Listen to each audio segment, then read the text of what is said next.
Welcome back to my office, and in this video I'm going to do something a little bit different here. I'm going to do some office talk, kind of like a review of why I started this channel, how's it going, my experience with plants, plant community, how I can help, how things are going. So let's just kind of like dive on into it.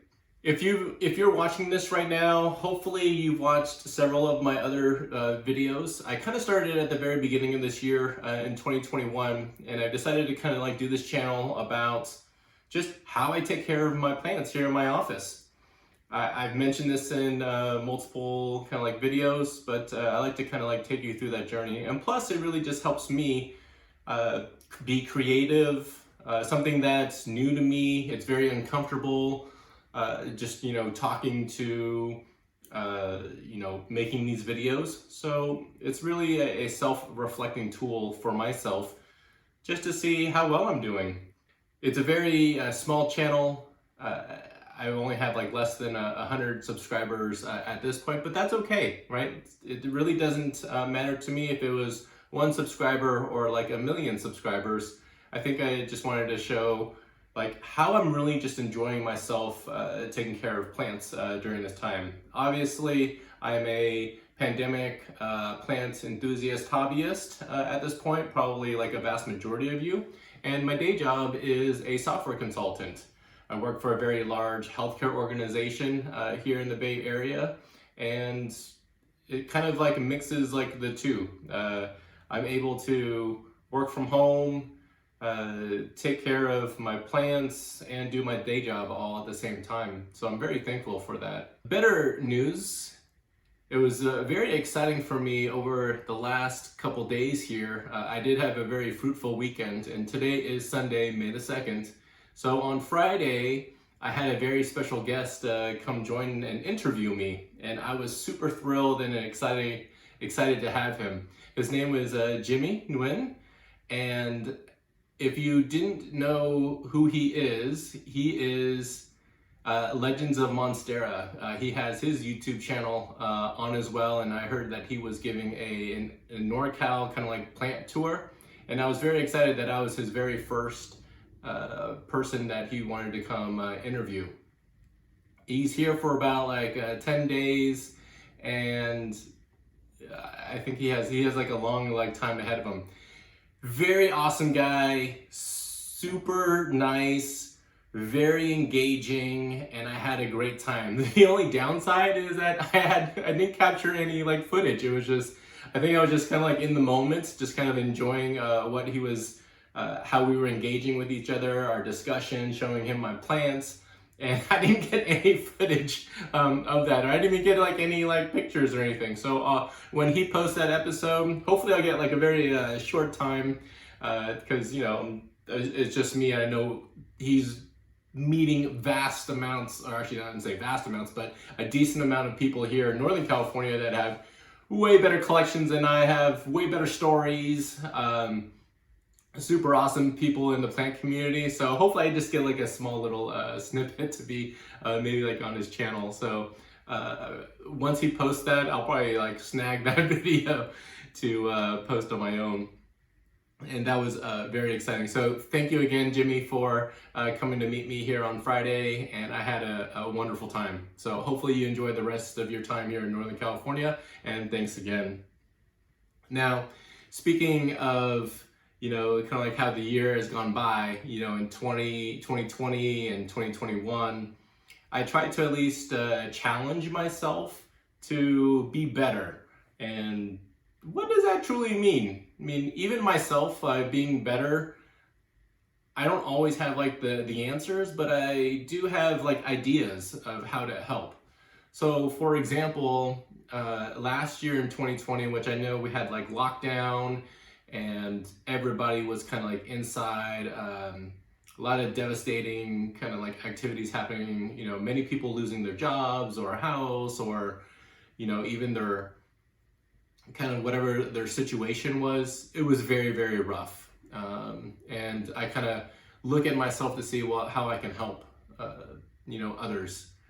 I don't always like to be like in the spotlight. I always like to be kind of like the man behind the scenes, but I think I made an impact last year, hopefully, in some people's lives. So what did I do? Well, I was fortunate enough, typically my family on Fridays, we will have like dinner out. And what I'll typically do is I will just buy somebody else's dinner for them. No questions asked, no nothing. It didn't matter like what the amount was. That didn't matter to me. I was fortunate enough where I'm in a position that I can kind of like spread some of that love and joy for like others. And I was very thankful that I could actually spend some extra money that I had to support people out there. Now, I think it was like every weekend since lockdown, like every Friday, I would at least try to buy somebody's meal. So I think that was for like the 3/4 of the year in 2020. So if you were out there, if you had somebody buy yourself like a meal to like pay yourself forward, just be thankful. Hopefully do it for somebody else too as well, because there's always somebody out there that needs some help.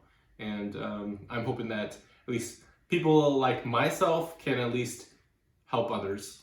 So that was one very big thing that I did in 2020. And in 2021, I always like to, continue to challenge myself. So I think this year I'm going to spend a little bit more time and energy, whether they know it or not, is help some small businesses. There's 2 plant shops here in my local area that I'm going to try to do what I can to help support them. And it may not be just like buying plants at their stores. I've donated some money for a store to kind of do like a gift card giveaway during like the holiday time. That's no problem to me. I am very happy to do so. And I'll try to find some ways to do that for my local shops. So let me see what ideas that I can kind of come up with this year.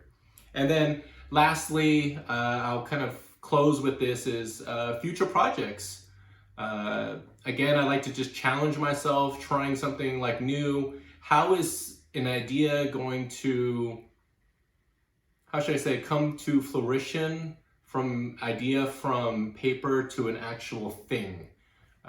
Most of my channel, I think for this year, I'm very excited to increase my Pinguicula collection. Obviously carnivorous plants, I'm really having a great time growing them, trying new experiments, growing them from seed, doing poolings for propagation, some time lapses, maybe some terrariums.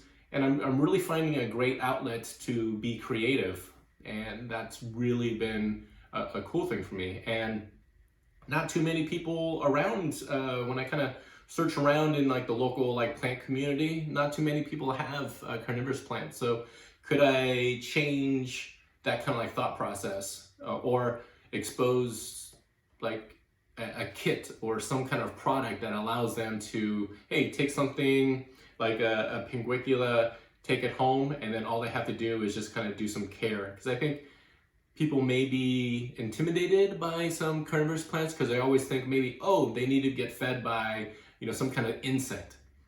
Insects need to like feed them to make them happy. It could be true for some of the carnivorous plants, but for like Pinguiculas, all they really need is, a nice substrate, good water, nothing with fertilizer, and some lights, and they grow really, really well.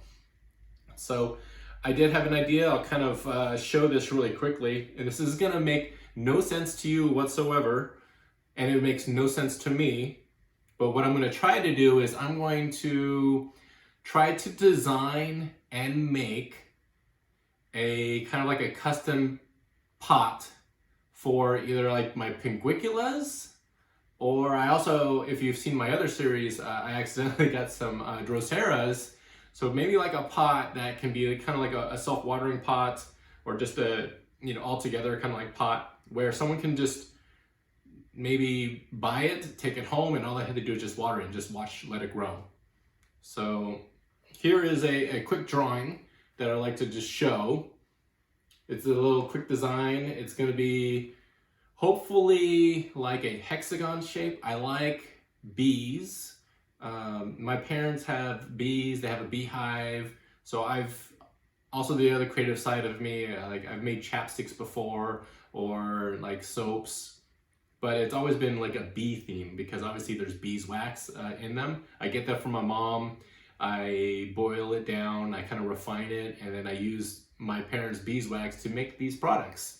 So I also kind of like to incorporate some kind of hexagon type of shape into kind of like the custom pot that I hope to make. Now, I was doing some research of this like last night because I know absolutely nothing. I'm gonna kind of try 3D printing. I know zero. I watched some videos last night just to kind of orient myself to say, can I do this? Do I have the time and energy? Because I am very busy with work. Work really takes a lot of my time. But at the same time, I like to be creative, so I'm kind of like forcing myself to kind of like do this. So this is your first look at kind of like an idea. I'm in, like I said, this is May 2021. Let's just see how long I take. I'll probably give some some updates here and there of this process. I'll probably create a brand new series of how I'm gonna try to create a custom pot series out of like a 3D printer. And let's just see what happens. It could totally be a success or a total failure, but that's okay. I think the main thing for me is I learned something. I learned something new. I tried something new. And that's kind of going to be my goal for 2021. Thanks again for taking the time to watch this video, a little office talk to kind of see where I'm at and what the things I hope to do for 2021. And if you like this, help me out. Subscribe to my channel. My name is also it's also the same on Instagram at Daryl's Tropical Office. And I hope to hear from the plant community because you guys are awesome. Because all the stuff that you guys are kind of like posting or showing, it's very creative and it really gets my creative juices going, even though I really think I don't have any. I think I really do. So thank you again. Take care and have a wonderful rest of your day. All right, bye.